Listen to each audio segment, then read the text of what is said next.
Bonjour à vous. Alors c'est dans vraiment le calme de cette nature qui est juste magnifique que j'avais envie de développer une thématique qui m'est assez chère, qui est en fait celle de la relation aux autres et l'effet miroir. On a des yeux, on a des sens, des yeux, des oreilles, on a l'odorat, le goût, le toucher. Souvent, ces sens nous poussent à aller voir à l'extérieur. Et c'est pas mal parce qu'on peut s'imprégner rien que par notre regard. Là, je regarde un arbre et m'imprégner de son énergie en revenant à l'intérieur. Mais souvent, ces sens, et c'est l'expérience de qui nous sommes en tant qu'humains dans cette vie-là, on est souvent poussé à aller tourner vers l'extérieur, le regard. Et l'autre, justement, comme le fait d'observer un arbre, là, il y a un petit papillon qui vient à côté de moi. Voilà, vous le voyez en plus. Ah, c'est magnifique. Il va peut-être revenir, vous voyez. Le fait de le voir, mais de le ressentir, on s'imprègne de l'énergie d'un animal, d'une plante, d'un arbre, d'une pierre, d'une montagne. C'est ce que moi j'appelle un peu cet effet miroir. C'est de ça que j'avais envie de parler, c'est vraiment cet effet miroir. Et ce que ça implique dans la relation aux autres. Parce que, par exemple, où j'habite, vers Vevey, et en face, je peux observer une magnifique montagne sur laquelle j'y étais aujourd'hui, qui est le Grammont. Je peux m'imprégner, rien qu'en l'observant. Je peux m'imprégner de son énergie. Mais cette énergie-là, elle vient refléter des choses en moi. Les montagnes, par exemple, comme le Grammont, vient m'imprégner une solidité. Quelque chose d'ancré, quelque chose de solide. Et quand je le sens à l'intérieur de moi, je sens une solidité, un ancrage. C'est l'effet miroir. Donc autant utiliser l'effet miroir à bon escient.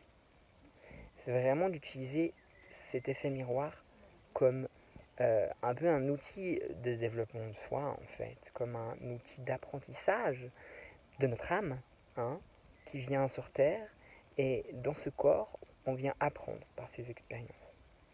Donc je ne dis pas que l'ère de la méditation, de rester seul, est finie. Ça exclut pas de continuer ces pratiques-là. Ce qui nous fait du bien, ce qui nous centre à l'intérieur. Mais ça explique aussi qu'on peut aussi évoluer, à apprendre en étant avec les autres. Donc telle l'image, je disais d'une plante, d'un sapin, d'une roche, ou quand j'observais la montagne, le fait d'être avec l'autre, d'être en relation avec quelqu'un d'autre, vient nous refléter quelque chose à l'intérieur de nous. Souvent, on va dire pas la problématique, la difficulté qu'on a, c'est qu'en ayant toujours le regard tourné sur l'extérieur, on va mettre la faute sur l'autre, ce qui se passe. On va blâmer l'autre. L'autre m'a fait ci, l'autre m'a fait du mal. Et le mettre l'autre donc en fait se mettre aussi une certaine posture de victime face à l'autre. Mais quand quelqu'un vient, entre guillemets, me faire du mal, ça exclut pas qu'il vient faire du mal.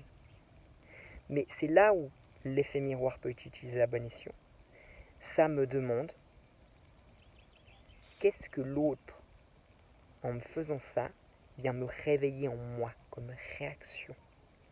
Qu'est-ce qui vient titiller comme blessure, hein, par exemple, l'autre vient vers moi, me dit t'es un ça, je veux pas le dire, mais voilà, vient un mot. Putain, sale mec, t'es rien. Ça peut venir réveiller le fait de ne pas être aimé. Ça peut venir réveiller des choses en nous. Et je saute des fois très profondes. Ce qui fait qu'on a tendance, si on ne prend pas un peu de distance sur ce qui se passe, à réagir tout de suite. Et à réagir de manière, comment dire, de manière pas totalement réfléchie. Parce que c'est là où la réflexion elle est utile quand même. De poser, de prendre de la distance, et puis de comprendre ce qui se passe. Donc, c'est ça l'effet miroir. C'est comme vous voyez aussi quelqu'un qui vous ressemble. Vous admirez une qualité chez l'autre. Waouh, lui, il est tellement lumineux. Il est tellement beau de l'intérieur. Il a quelque chose d'incroyable. Vous voyez ça chez l'autre. Mais c'est que cela vient refléter quelque chose chez vous et en vous. C'est là que ça part. Donc, dans la relation, et c'est normal, ça fait partie de l'expérience, de toujours revenir à soi. Maintenant, une autre chose qui est intéressante par rapport à cet effet miroir, c'est aussi les rôles que certaines personnes vont jouer avec nous et qu'on joue avec eux.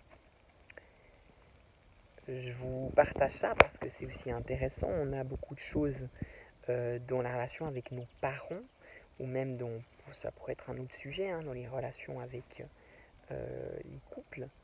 On joue souvent le rôle de la maman, du papa face à son partenaire. Ou on rencontre des gens, c'est là aussi l'effet miroir intéressant, qui vont jouer un rôle face à nous.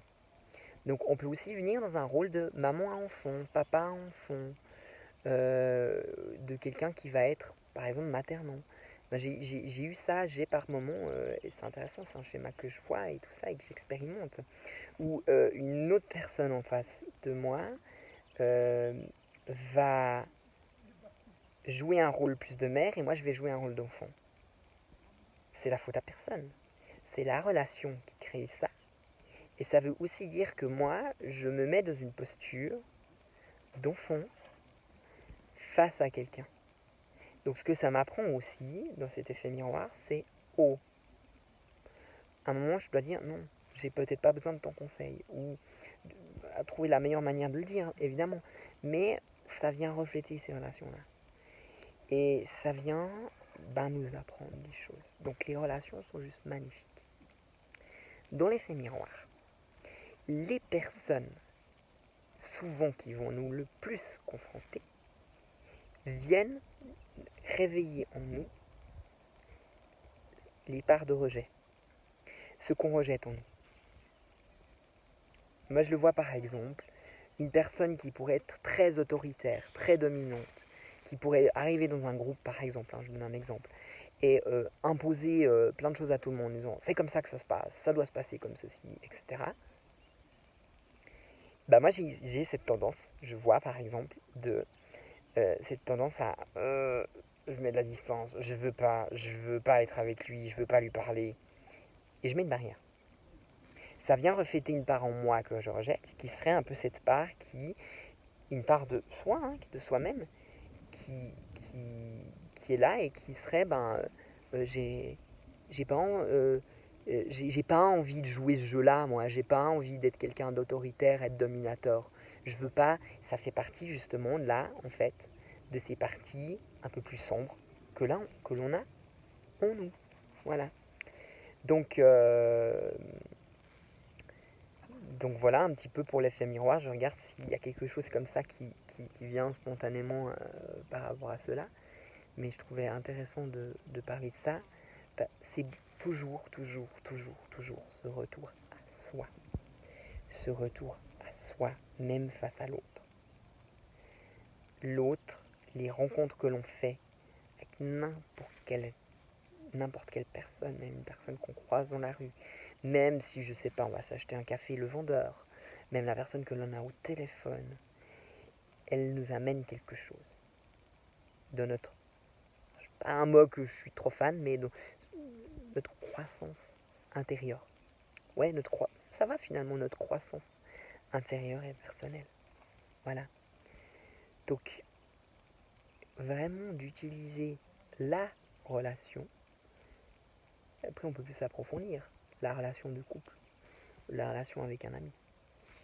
Les relations diverses, en fait. La relation comme un outil de croissance personnelle. Après, c'est intéressant. La relation de couple, elle va aller beaucoup nous réveiller des choses. Et les relations avec les amis, de mon vécu, c'est intéressant. C'est intéressant de se questionner. Vous allez avoir, vous je sais pas, hein, en tout cas de ce que je vis, j'ai des amis avec qui je vais jouer un rôle différent, avec qui je vais avoir une fonction différente. Il y a certains amis avec qui je vais pouvoir plus me confier, d'autres, c'est moins vers eux que je vais aller me confier, mais je vais partager autre chose. Je vais partager une passion commune. Donc il y a un effet miroir aussi, parce qu'on partage, il y a quelque chose qui nous rassemble, il y a un parcours de vie qui nous rassemble. Donc chaque personne va nous... C'est ça qui est beau quand on arrive à aller là-dedans, va nous aider à quelque chose.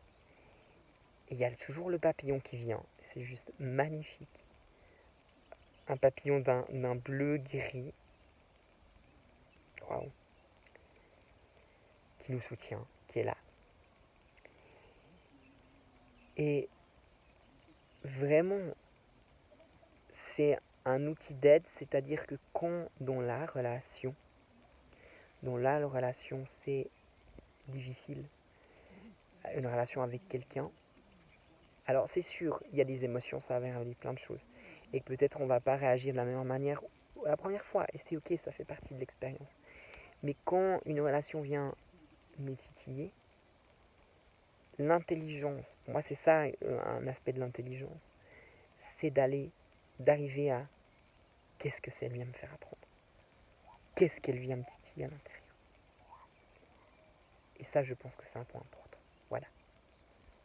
J'avais envie de terminer là-dessus et de vous souhaiter vraiment, comme d'hab, là, c'est ce qui me vient, c'est un bon chemin, une belle continuation. Et je tiens à mentionner, hein, je suis toujours là si vous avez besoin, en ligne ou en présentiel, pour des accompagnements aussi. Ça peut être de ce type-là, sur les situations sur ce que vous vivez, comment sortir de ça, que faire, etc. Sachant que vous avez les réponses en vous, hein. Mais peut-être vous aider un peu dans ce chemin-là. Voilà. Donc n'hésitez pas à voir mon site internet et me contacter. Ciao ciao, à bientôt. Tout mon amour.